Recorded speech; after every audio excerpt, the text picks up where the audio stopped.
오늘 본문에는 앞을 못 보는 맹인이 등장합니다. 나는 이 본문을 묵상하면서 여러분이 또 한 명의 맹인을 만날 수 있기를 바랍니다. 그 맹인은 바로 저와 여러분 자신일 수 있습니다. 영적인 눈이 닫혀 신령한 것을 보지 못하고 살아 역사하시는 예수님을 잊고 산다면 우리 역시 영적인 맹인인 것입니다. 오늘 본문의 맹인은 예수님을 만났을 때 그 앞에 엎드려 절절한 고백을 쏟아냅니다. 선생님, 제가 보기를 원하나이다. 보기를 원하나이다. 한번 따라해 보실까요? 보기를 원하나이다. 보기를 원하나이다. 성경에서 눈은 우리의 지각을 상징합니다. 보게 된다는 것은 영적으로 무지에서 벗어나 진리를 깨닫게 되는 것을 의미하고 있습니다. 또한 눈에 보이는 것을 따라서 살던 사람이 이제는 보이지 않는 신령한 가치와 영원한 하나님의 나라를 추구하며 사는 것을 말합니다. 영적인 대전환이 이루어지는 것을 눈이 뜨였다, 이렇게 표현합니다. 우리는 맹인이 고침받는 기적을 통해서 육적인 눈만 가지고 살았던 우리 삶에도 영환이 활짝 열리는 영적인 전환이 일어나기를 주님의 이름으로 축원합니다. 이것을 우리는 전인 치유라고도 말하고 있는데요, 과연 이러한 치유는 어떻게 받을 수 있을까요? 치유의 조건이 무엇인지 한 가지씩 함께 나누고 싶습니다. 첫째는 자신의 비참한 처지를 인식해야 합니다. 오늘 본문의 주인공의 이름은 바디메오라는 사람입니다. 성경은 그를 디메오의 아들이라고 소개하고 있습니다. 그리고 그는 여리고라는 도시에서 살고 있었습니다. 게다가 그는 보지 못했을 뿐만 아니라 오늘 본문은 이 사람이 거지였다고 소개합니다. 46절에 맹인 거지 바디메오. 예수님 당시에는, 지금도 물론 그렇거니와, 맹인은 을의 거지가 될 수밖에 없었습니다. 생활 능력이 없으니까, 자신의 삶을 헤쳐나갈 생존 능력이 결여되어 있으니까 자동적으로 맹인은 가난하게 살 수밖에 없었던 것입니다. 이런 비참한 처지에도 불구하고 그가 한 가지를 알고 있었던 사람입니다. 그것은 자신이 얼마나 비참한 처지에 있는 사람인가. 안타깝게도 우리들 중에는 두 눈을 번쩍 뜨고 살면서도 자신이 불쌍한 처지임을 미처 깨닫지 못하고 살아가는 사람들이 많이 있습니다. 오늘 이 맹인은 자신의 이 비참한 처지를 그대로 예수님께 가지고 나와서 예수님께 엎드려 요청합니다. 선생님, 나를 불쌍히 여기소서. 나를 불쌍히 여기소서. 왜 많은 사람들이 예수님 앞에 나오지 못하는 이유는 무슨 까닭일까요? 바로 자신이 얼마나 불쌍한 사람인지, 비참한 처지에 놓여 있는지, 비참한 존재됨을 깨닫지 못하고 있기 때문입니다. 성경은 우리가 어느 정도로 비참한 존재인지를 고발하고 있습니다. 우리 에베소서 2장 3절 말씀을 함께 읽어보실까요? 시작. 전에는 우리도 다 그 가운데서 우리 육체의 욕심을 따라 지내며 육체와 마음이 원하는 것을 하여 다른 이들과 같이 본질상 진노의 자녀이었다. 육체의 욕심을 따라서 살았던 존재, 하나님을 떠나 눈에 보이는 것이 다인 줄 알고 오로지 육신의 만족만을 위해서 살았던 사람, 성경은 이런 사람을 죄인이라고 말하고 있습니다. 조금 전에 읽었던 구절에 의하면 이런 사람을 본질상 진노의 자녀라고 말하는 것입니다. 다시 말해 하나님의 진노의 심판이 기다리고 있는, 영적으로는 이미 죽은 목숨인 것입니다. 그래서 허물과 죄로 죽었다, 이렇게 성경은 우리의 운명을 규정해 놓고 있습니다. 그렇습니다. 죽은 죄인은 홀로 살아날 가망이 없는 것입니다. 이것이 우리의 비참한 처지인 것입니다. 그러나 죄인이 구원받고 영원히 사는 오직 한 가지 길이 있으니 바로 예수님이 그 길이라는 것입니다. 구원이라는 것입니다. 생명이라고 말씀합니다. 이것을 우리는 굿뉴스, 복음이라고 말하지 않습니까? 이 엄청나게 놀라운 복된 소식이 있음에도 불구하고 우리는 예수님이 구원자라는 사실이 나에게 복음으로 다가오지 못하는 까닭은 무엇일까요? 바로 자기 자신이 죄인임을 깨닫지 못하기 때문에 그래요. 나는 죄인입니다. 나에게는 절대적으로 외부로부터 오는 구원이 필요한 사람입니다 라는 사실을 깨닫지 못하는 이 사람이 바로 영적인 맹인인 것입니다. 이 바디메오는 자신의 비참한 처지를 인식했기 때문에 예수님께 나와 나를 불쌍히 여기소서, 이런 고백이 가능했던 것입니다. 자, 자신의 비참한 처지를 인식하는 것, 이것이 눈을 뜨는 첫 번째 스텝이란 사실을 기억하시기 바랍니다. 두 번째, 눈을 뜨기 위해서 우리는 예수님이 치유자가 되심을 믿으셔야 합니다. 자신의 비참한 처지를 깨달았으면 그 다음 단계는 이제 예수님만이 내 문제를 고치는 유일한 치유자요 구원자이심을 깨닫고 그분에게 나와야 돼요. 그냥 비참한 처지만 깨닫고 신세를 한탄하고 있는 것은 어리석은 일입니다. 자, 우리 이 맹인 바디메오의 태도를 보실까요? 우리 47절 말씀 한 목소리로 읽어보겠습니다. 시작. 나사렛 예수시란 말을 듣고 소리질러 이르되 다윗의 자손 예수여 나를 불쌍히 여기소서 하거늘. 사람들은 맹인 바디메오에게 예수님에 대해서 나사렛 예수라고 소개해 주었어요. 예수가 오시고 계신다. 예수가 여리고에 방문하셨다. 그분은 나사렛 예수시다. 그런데 본문을 가만히 보시면은요, 맹인 바디메오는 막상 예수님을 불렀을 때 사람들이 소개해 준 대로 나사렛 예수여라고 부르지 않았어요. 대신 뭐라고 불렀습니까? 다윗의 자손 예수여 불쌍히 여기소서, 이렇게 주님을 향해서 다윗의 자손이라고 호칭합니다. 이 말은 이 맹인 바디메오가 예수님을 그냥 평범한 나사렛 땅의 한 인물이 아니라 메시아로 믿고 있었다는 증거라고 할 수 있어요. 구약 성경에는 예수님이 다윗의 후손으로 이 세상에 오셔서 사람들을 구원하실 것을 예언하고 있습니다. 그 구원자가 바로 메시아라는 거예요. 이것은 히브리 말이지만은 헬라어로는 그리스도라는 말 아니겠어요? 이렇게 맹인 바디메오가 예수님을 메시아 또는 그리스도로 믿은 것은 어느 정도 성경에 대한 지식을 가지고 있었기 때문에 가능했다고 추측해 봅니다. 우리가 지난주에도 인용한 말씀인데 이사야서 35장 5절 이하에 가서 보시면 메시아가 이 땅에 와서 당신의 나라를 이루게 될 때 어떤 일을 행하실 것인가 예언한 내용이 있거든요. 그 중에 한 대목이 맹인의 눈이 밝아질 것이며 기머거리의 귀가 열릴 것이며 저는 자, 말 못하는 자가 치유를 받게 될 것이다. 그런데 실제로 예수님이 나타나셔가지고 이런 일을 행하고 계시는 거예요. 바디메오는 눈으로 볼 수 없었지만 귀로 사람들의 이야기를 듣고 있습니다.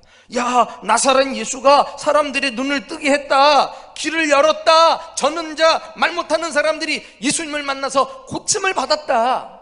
이 이야기를 듣자 저분은 단순한 예수로 나사렛 예수가 아니라 바로 구약에서 우리를 위해 보내주시기로 예언한 메시아구나, 이런 믿음의 결론에 이르게 된 것입니다. 오늘 본문이 끝나는 마지막 절에서 예수님이 이 맹인 바디메오의 믿음을 인정하는 내용이 나오잖아요. 자, 뭐라고 말씀하십니까? 52절 다 같이 읽어보실까요? 52절이에요. 시작. 예수께서 이르시되 가라, 내 믿음이 너를 구원하였느니라 하시니 그가 곧 보게 되어 예수를 길에서 따르니라. 할렐루야. 가라, 내 무엇이 구원했다고요? 믿음이 너를 구원했다는 거예요. 예수님은 바디메오의 눈을 고쳐주신 것뿐만이 아니라 그의 믿음을 보시고 구원까지 해주신 것입니다. 나의 죄 문제를 해결해 주시고 내 육신도 고쳐주시고 내 삶을 변화시켜 새 삶을 살게 하시는 분은 오직 한 분, 예수 그리스도. 그분이 나의 소망이요 유일한 치료자요 구원자이심을 나는 믿습니다. 이것이 바디메오의 믿음이었던 것입니다. 여러분, 왜 우리가 교회 나와도 삶이 변하지 않을까요? 왜 신앙생활을 오래 해도 인생이 달라지지 않는 것입니까? 그것은 믿음이 없기 때문에 그래요.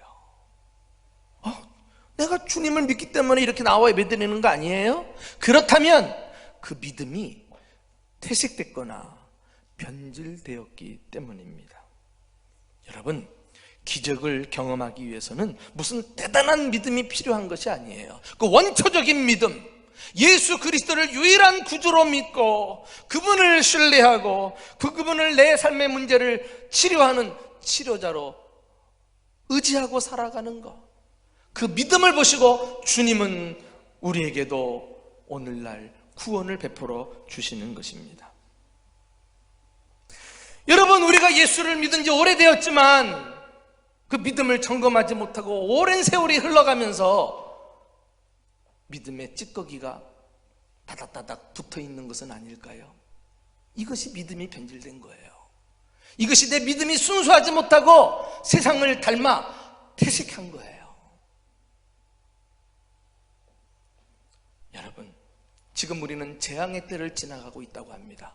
그리스도인에게 있어서 재앙은 예수 그리스도를 진지하게 만날 수 있는 절호의 기회라는 사실을 아십니까? 내 믿음의 찌꺼기를 다 닦아내고 그 주님을 순도 높은 믿음으로 오로지 바라보는 절호의 찬스라는 사실을 아십니까? 이때 우리 눈을 닦아서 주님을 순수하고 단순하고 선명하게 집중해서 바라보려고 노력해야지. 이 중요한 시기도 그럭저럭 지나간다면 우리가 어떻게 믿음을 회복할 수 있단 말입니까? 이거 놓치면 안 돼요. 지금 주님께서 우리에게 다시 회복할 수 있는 절호의 믿음의 기회를 주고 계신 거예요. 한번 과거에 믿은 사람이라고 자만하지 마세요.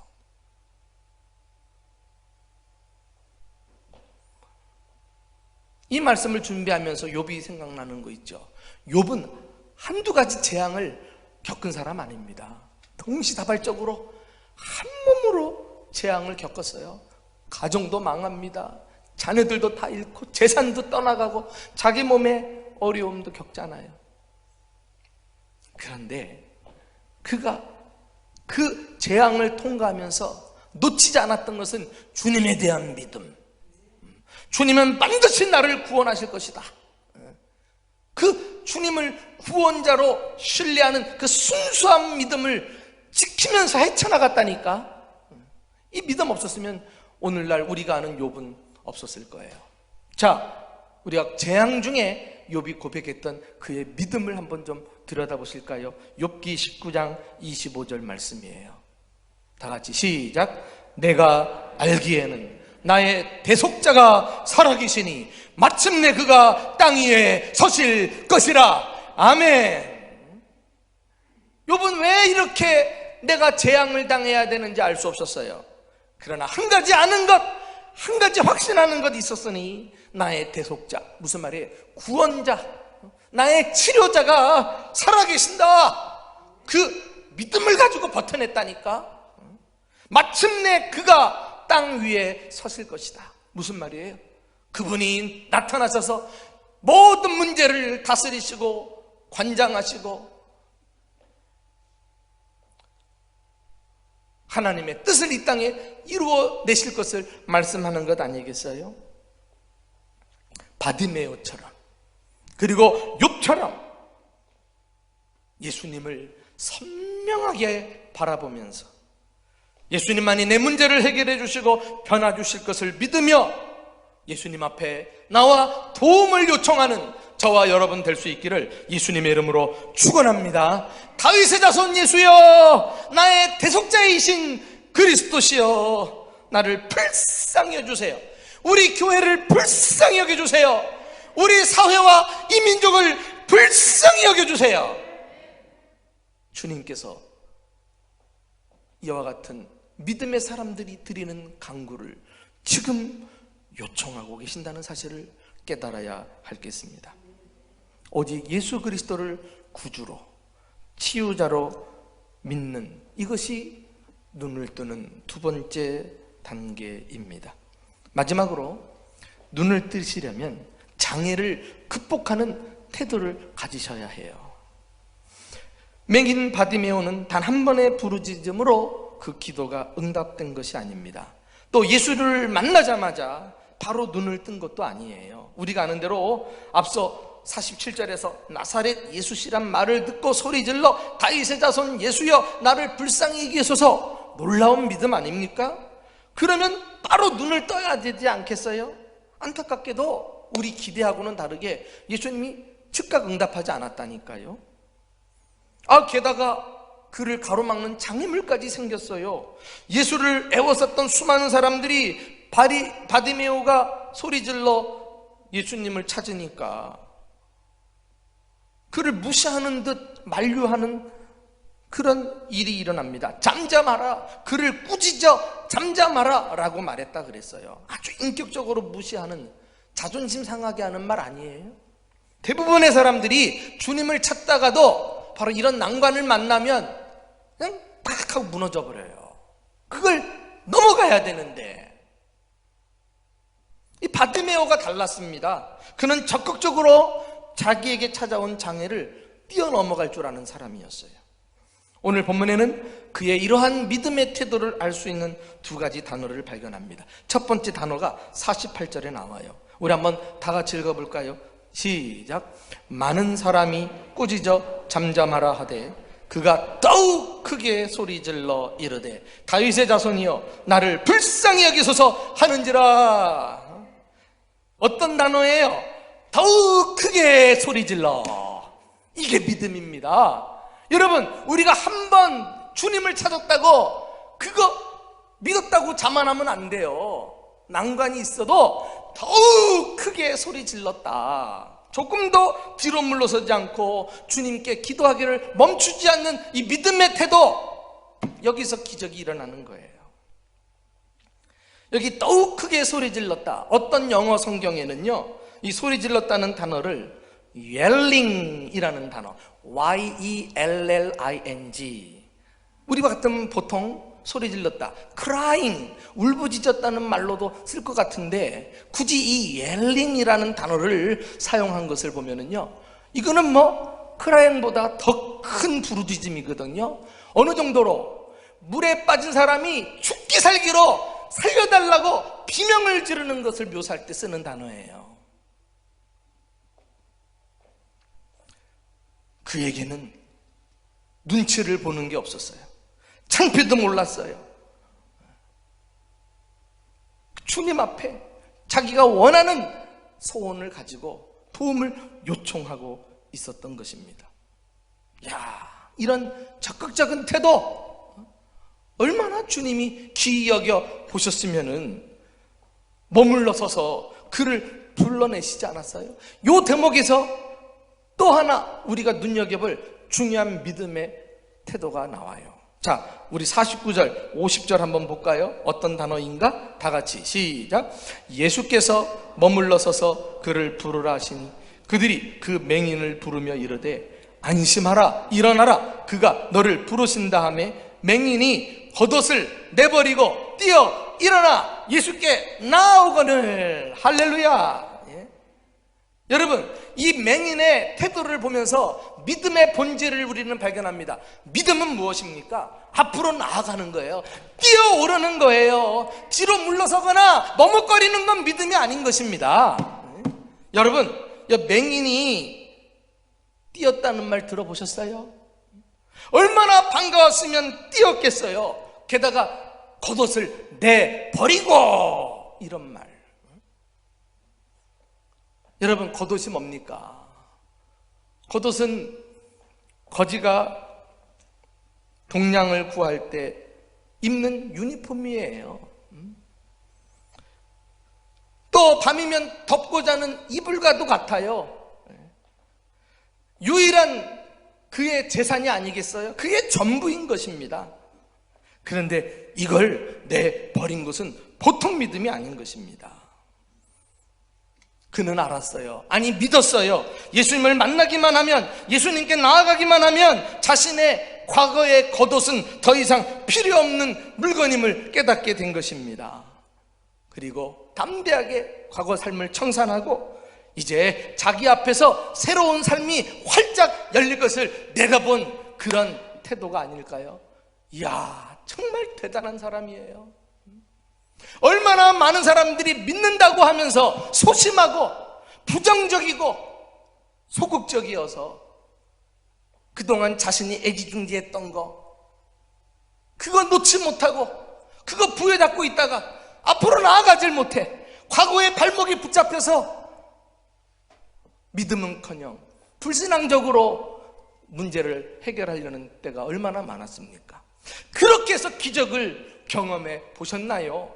일어날 일이 없죠, 기적이. 기억합시다. 그리스도인은 절대로 뒤로 물러서는 법이 없는 사람이에요. 그리스도인의 사전에는 후퇴가 없어요. 세상과 타협해서도 안 돼요. 다른 사람이 내가 믿는 걸 보면서 이러쿵저러쿵 말이 많아도 주눅들면 안 된다니까. 세상 사람들은 우리가 목숨 걸고 예배드리는 이유를 모르는 사람들이에요. 우리는 예배를 중단할 수 없기에, 머뭇거릴 수 없기에 주님 앞에 생사를 맡기고 주님을 찾는 것 아니겠어요? 사랑하는 교회 여러분, 지금 여러분의 영적인 상태는 어떠합니까? 오늘 여러분도 이렇게 기도해 보고 싶지는 않으십니까? 주님, 내가 보기를 원합니다. 주님, 내가 주님을 선명하게 볼 수 있기를 원합니다. 이 치유가 내 삶에 일어나려면 어떻게 해야 할까요? 자신의 비참한 처지를 인식하십시오. 예수님만이 나의 구원자요 치료자가 되심을 다시 한번 확인하시기 바랍니다. 그리고 무슨 일이 있어도 뒤로 물러서지 마세요. 앞으로 나아가는 믿음을 가지고 난관을 극복하고 오늘도 우리 앞에 주님이 베푸시는 놀라운 기적 같은 축복과 삶을 살아가는 저와 여러분 될 수 있기를 예수님의 이름으로 축원합니다.